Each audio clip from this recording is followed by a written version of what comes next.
Everybody likes a good integrated bracelet watch. They are kind of the it watch at the moment. Over the last 5 years, we've seen the reintroduction of the PRX, a new Ingenieur from IWC, and even Rolex has gotten into the game with the Ground Scrounger. Crest of Award have the fabulous 12 and its many complicated iterations as well. And now they have a slim version in the 660.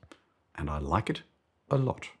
Let's dive in. Specs first. 38mm diameter, 6.6mm thickness, 43.3mm lug to lug, 85 grams in weight, 30 meters of water resistance. Inside is a reworked hand-wound Sellita SW210 movement with about 42 hours of power reserve and an accuracy of plus minus 15 seconds per day. It's available in steel and DLC black. There are 3 steel variants and the price is around 2,000 euros. Diving a little bit further in, the case is brushed on all upward facing surfaces, when it's lying flat. The bracelet, the case, and the bezel are polished to a almost mirror shine. This principle is continued onto the indices and the hands, which are also brushed on top and polished on the flanks. The dial itself is a lot more restrained than the usual pattern dial of the regular 12. There's a subtle grain to the dial, which makes it a ton more interesting than a plain flat matte or gloss dial. The movement is clearly the Sellita SW210. You recognize the position of the barrel, the gear train, and the escape wheel immediately, but there are significant changes as well. The bridges have been completely reworked. They've also ditched blued screws, and instead of Geneva style striping, they've gone again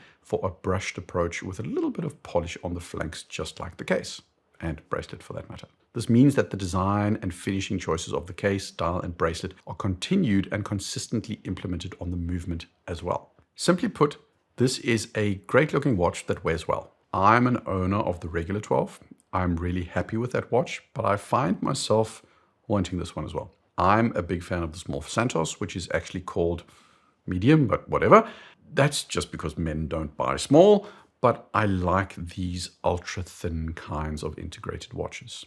They are quite possibly the only dress watches that I wear a lot. And it's because they do almost everything a dress watch does. It fits under the cuff, it hugs the wrist, it's restrained, it's simple, there's no noise. But with the bracelet, it makes it just a little bit more, for lack of a better word, sporty or lively. It just loses any of that grandfather vibe that a Calatrava or a JLC Ultra Thin just inherently has. And apart from how it wears, it also feels premium. The polished bevels and sides are crisp, the dial is clean, the hands are sharp, the clasp mechanism is solid, and there's no jingle jangle to the bracelet. At around 2,000 euros, it's a fair bit more expensive than a watch like the main Manhattan, but it's just a more cohesive and solid product.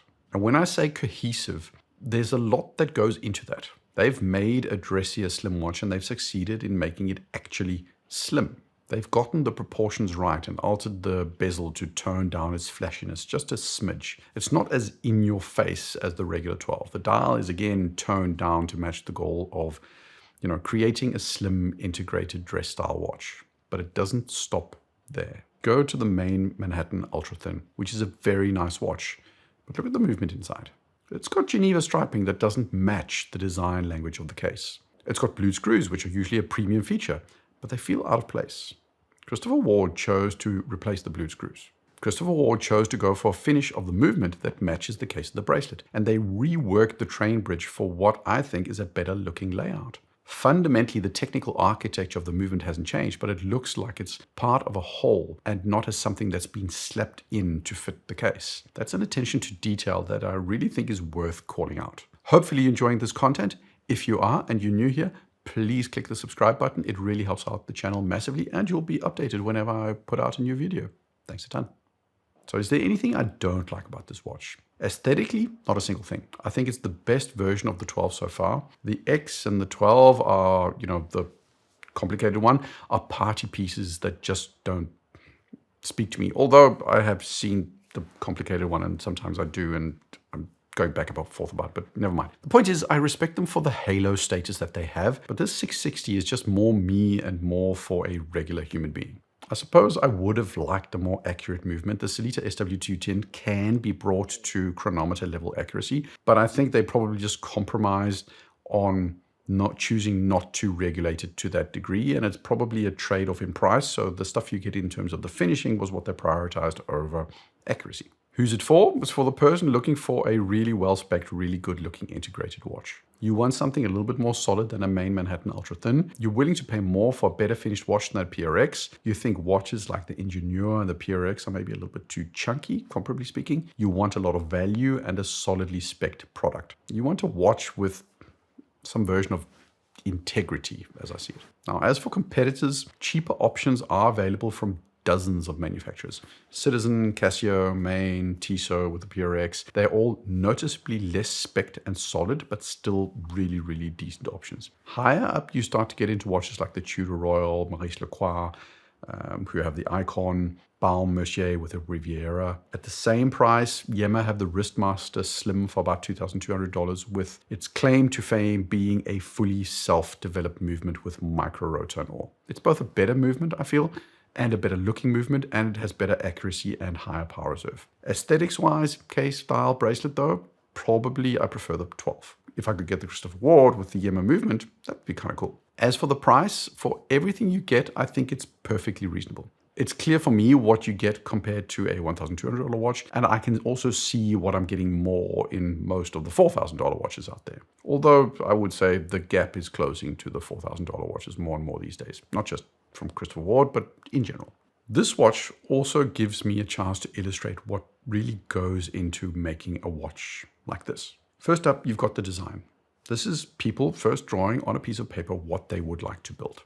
At some point, it goes into a 3D program where they can design a render of the watch that can be turned into clear specifications for every single component. That's all Christopher Ward. Widths, thicknesses, sizes, interdependencies of every component, case, bracelet, movement, glass, everything. That's all Christopher Ward. From there, they have to figure out how to get someone to build what they can't build themselves. And let's just take it in as much detail as possible. The movement comes from Sellita, but that doesn't mean Sellita made all of it. The balance spring comes from Nivarox. The shock absorber is Incablock.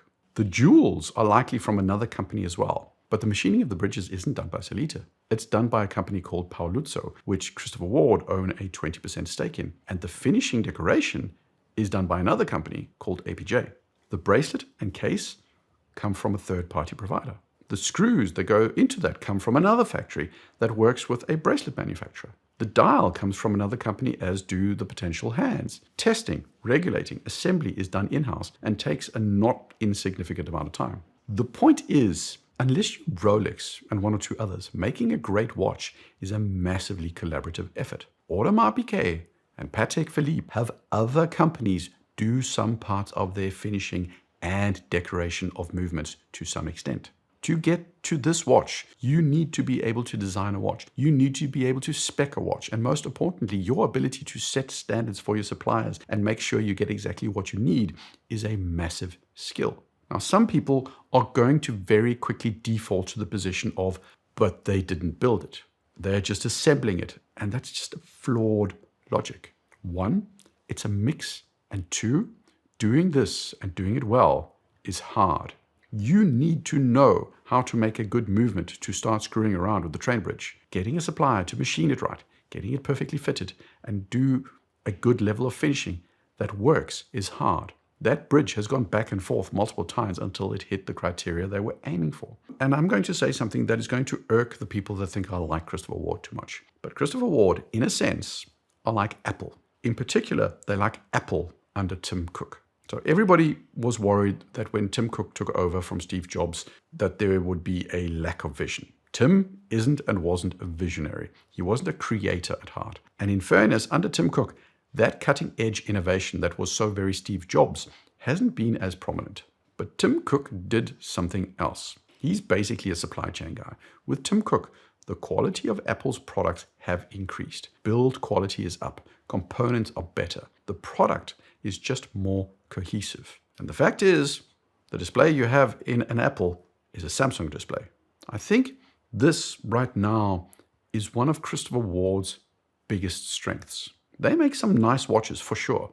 The 12 is a really good looking watch. The moon phase as well. The Bel Canto is also clearly something that resonates with a lot of people. You get nowhere as a brand without good designs. But it's not like they've got watches that aesthetically are a million miles better than some other brand. I wouldn't consistently pick a Christopher Ward on looks alone. Some of them are top tier in terms of looks. Some of them are fine, just like so many others. Sometimes I get a Squale over a Trident potentially, but I'd get a Lumiere over a Black Bay 58. I'd get a Formex Essence over a C65. I think Yema's micro-rotor movements are nicer than the SH21 movements. But the thing that consistently sets Christopher Ward that little bit apart is the cohesion of their products.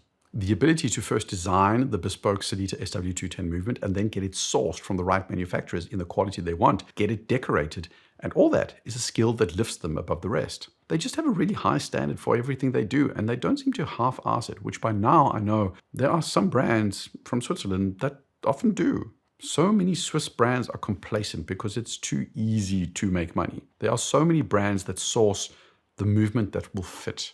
There are so many brands that source a standard bracelet that fits the price point. Christopher Ward is one of the companies that excel at asking those kinds of questions. How do we get screwed links on this bracelet and keep the price point we're aiming for? How do we get a custom bridge with custom finishing and hit the price point we want? How can we finish the entire movement to match the aesthetic of the case and the bracelet? There are a few brands like this. It's not unique to Christopher Ward. There's Formex, there's Yema, there are others as well. These are just examples, but they are among the ones I think punch way above their weight. And it's a skill that I've gotten a growing respect for over time. They go that extra mile. They do that extra in their product, and it shows quite clearly. They don't just call somebody and order 1,000 pieces or some component. Just like everybody else is trying to hit a price point, often I feel a lot of the conglomerates are trying to figure out ways to strip cost by cutting corners. These brands are trying to figure out how to build in as much value as optimally as possible. The more I learn about the industry, and I've been inside quite a few factories by now, the less I care about in-house and the more I care about watchmaking skill. I was speaking to a high-end manufacturer the other day, and he said in-house or not is about volume and control. He couldn't always tell when a watch was made in-house and when it was sourced as multiple components, but he could tell when the in-house maker was a bad watchmaker, and he could tell when the person sourcing didn't understand watchmaking. He could tell by the finished product who knows how to make watches and who only knows how to make good marketing. That's all I had for this time around. It's a great watch as far as I'm concerned. Share your thoughts about Christopher Ward and all sorts of other brands in-house and all sorts of other conversations in the comments. Like, subscribe. Cheers.